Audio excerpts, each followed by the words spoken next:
Good day everyone, welcome to my channel. And then in this tutorial video guys, we'll create a program that will print from 1 to 10 using for loop in C# programming language. Before we start, I would like to say thank you so much to all my viewers, supporters, and subscribers in my channel.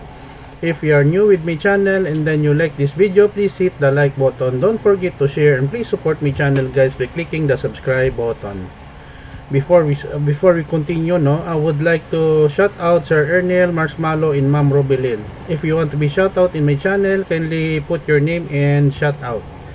So we are here in Microsoft Visual Studio 2010 Express Edition. So we have here the title, console write to new line, \n. The title of program, console write line, \t, horizontal tab, print 1 to 10 using for loop in C#. We have here to new line also in horizontal tab, \t. Because C# was based in C, C++, in Java, so I can apply my previous knowledge in those programming language in C#. They have the same syntax in our for loop statement.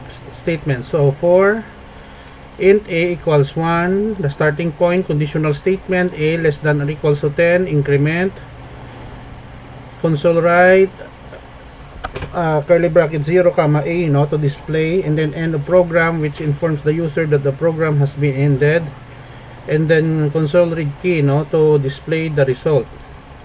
Okay, let us run the code. So we have here print 1 to 10 using for loop in C#. 1 2 3 4 5 6 7 8 9 10, end of program.